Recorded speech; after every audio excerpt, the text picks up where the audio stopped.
স্বাগত সকলকে পুবালির পাগলামিতে। নিয়ে এসেছি আজকে আরেকটা ভিডিও। আজকে হচ্ছে গোপালের অঙ্গরাগের ভিডিও। আজকের ভিডিওতে আমি বলবো গোপালের অঙ্গরাগ আমি কিভাবে করি, কি কি বিষয় আমি খেয়াল রাখি। আর এছাড়া আমি এই ভিডিও করতেই চাইছিলাম না, গোপালের অঙ্গরাগ করতে আমি অনেকখানি দেরি করি, সেই সমস্ত বিষয় আমি বলবো। তো আশা করছি তোমাদের আজকের ভিডিও ভালো লাগে। প্রথমেই বলি, গোপালের অঙ্গরাগ করার আগে আমি কি মনোভাব রাখি, কিভাবে প্রিপারেশন নিই। গোপালকে তো আমরা ভগবান ঠাকুর রূপে পুজো করি। তো গোপালের যখন অঙ্গরাগ করি তখন আগে গোপালের পুজো করে নেওয়ার পর গোপালের যে মালা আছে, মুকুট আছে, যে বাঁশি আছে আর ময়ূরের পাখা আছে, সেইগুলোর মধ্যে গোপাল আছেন এই ভেবে সেই জিনিসগুলোকে গোপালের সিংহাসনে আগে রেখে দিয়ে গোপালের মূর্তি নিয়ে নিই। আমি মনে মনে এটাই ভাব রাখি যে তখন গোপাল ওই সিংহাসনে ময়ূর পাখা, মালা আর এসবের মাধ্যমে বিরাজমান আছে। এবারে বলি আমার কেন দেরি হয়। কারণ হচ্ছে ওই যে রং টং ওইগুলো ইউজ করতে খুব একটা ভালো লাগে না, ভগবানকে পুজো করি। তো সেই কারণেই ওই মনোভাবটা আনতেই আমার অনেকখানি টাইম লেগে যায়, বারবারই এই জিনিসটা হয়। যাই হোক, মূর্তিটা যখন নিয়ে নিই তারপর মূর্তিটা ভালো করে পরিষ্কার করি, দই দিয়ে লেবু দিয়ে পরিষ্কার করে। এবারে যেহেতু আগের অঙ্গরাগ থাকে, তো সেই অঙ্গরাগ তুলতে আমাদের যেটা করতে হয় সেটা হচ্ছে নেল পলিশ রিমুভার দিয়ে সেটা রিমুভ করতে হয়। তো নেল পলিশ রিমুভার দিয়ে সবটা রিমুভ করি। এখানে অবশ্যই অনেকেরই ইমোশন হার্ট হয়, আমার নিজেরও হয়, কিন্তু নেল পলিশ রিমুভারটা ভগবানের জন্য আলাদাই কিন্তু থাকে, এটা বলে রাখছি। যেটা আমরা ইউজ করি সেটা নেই না। তো সেইটা দিয়েই রঙগুলোকে তুলে নিই।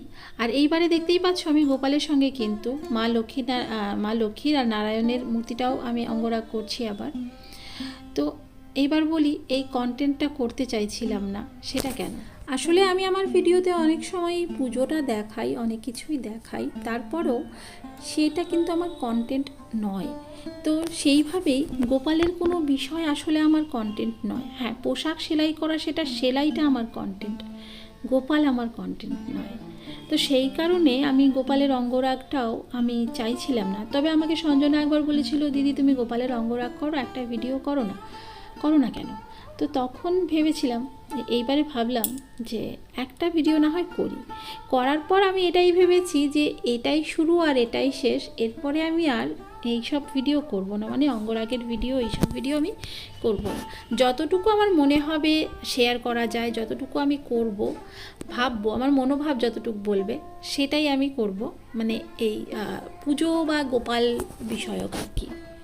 তো যাই হোক, দেখতেই পেলে আমি আগেও বলেছি যে কিভাবে কি করি। সবটা পরিষ্কার করে নেওয়ার পর এখানে চোখ দিয়ে শুরু হয়।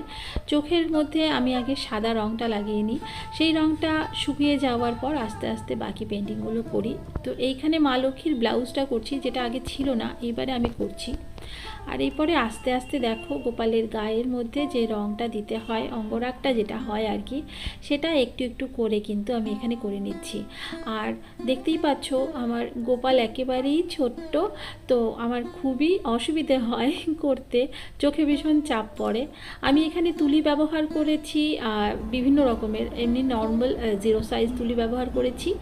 এছাড়া আমি সোনাইয়ের 000 আর 4টে 0-র একটা তুলি, এই দুটো ব্যবহার করেছি। করে এই যে মোটামুটি দেখো হয়ে এসছে। এবারে চোখের পালা, যেটা ভীষণ ভয় লাগে আমার, ভীষণ ঘাবড়ে থাকি আমি, কারণ একটু এদিক ওদিক হলেই কেমন যেন হয়ে যাবে, এটাই মনে থাকে আর কি।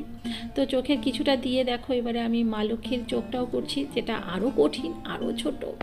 তো যাই হোক, একটু ভয়ে দুরু বুকে আমি করার চেষ্টা করি। তো মোটামুটি আমার এখন আস্তে আস্তে হয়ে যাচ্ছে, চোখের মেকআপটুকু বাকি, আস্তে আস্তে এটাও করে নেব। তো সবটা যে আমি রেকর্ড করেছি তা কিন্তু নয়, কিছুটা রেকর্ড করেছি, আবার যতটুকু রেকর্ড করেছি সেটা যে সবটাই দিয়ে দিয়েছি তাও কিন্তু নয়, কারণ এটা অনেকটা সময়ের ব্যাপার, আর সবটা দেওয়া আসলে পসিবল নয়। আমি মোটামুটি যতটুকু যা করেছি সেটাই তোমাদেরকে একটু একটু করে দেখালাম, যে এইভাবে আমি অঙ্গরাগটা করি, আর এই আমার মনোভাব থাকে। বা তোমরাও যদি কেউ করতে চাও নিজেরা ঘরে, তাহলে এই মনোভাব নিয়েই তোমরা করতে পারো। আর বাদ বাকি বলো তো কি, এক একজনের এক একটা মনোভাব, আমরা এক এক রকম মনোভাব পোষণ করি, তো সেটা আলাদা আলাদাই হয়। তো যাই হোক, কথা বলতে বলতে দেখো অঙ্গরাগ প্রায় হয়ে গেছে, তবে পায়ের জায়গাটা কিন্তু এখনও বাকি। তো এইটা করে নিয়ে তারপরে এই যে হয়ে গেল। তো একটা দিন কিন্তু পুরো শুকিয়ে নিতে হয়। আর তখন তোমরা গোপাল সেবা কীভাবে করবে, সেই যে গোপাল কিন্তু সিংহাসনেই আছেন, সেখানেই করতে পারো। এইবারে দেখো আমি এখানে গোপালের অভিষেক একটুখানি করিয়ে নিই, খুব ভালো করে অভিষেক করিয়ে নেওয়ার পর ভালো করে সাজগোজ করিয়ে নেওয়ার পর এই যে, তো এই ছিল আমার আজকের ভিডিও। অঙ্গরাগটা কেমন হয়েছে তোমরা অবশ্যই জানিও। আর এছাড়া মা লক্ষ্মী আর এই যে নারায়ণের দেখতে পাচ্ছ কেমন হয়েছে সাজগোজ, কেমন হয়েছে অঙ্গরাগ। মা লক্ষ্মীর গয়নাগাটিও আমি ঠিক এইভাবেই গোপালের যেরকম ওইভাবে রেখে দিয়ে সেভাবেই আমি করে থাকি আর কি। তো আশা করছি তোমাদেরকে ভালো একটা ভিডিও দিতে পেরেছি। ভালো লাগলে অবশ্যই লাইক করো, যারা নতুন দেখছো চ্যানেলটা সাবস্ক্রাইব করতে ভুলো না। দেখা হবে তোমাদের সাথে নতুন আরেকটা ভিডিও। আর পুরনোদেরকে অসংখ্য ধন্যবাদ। টাটা।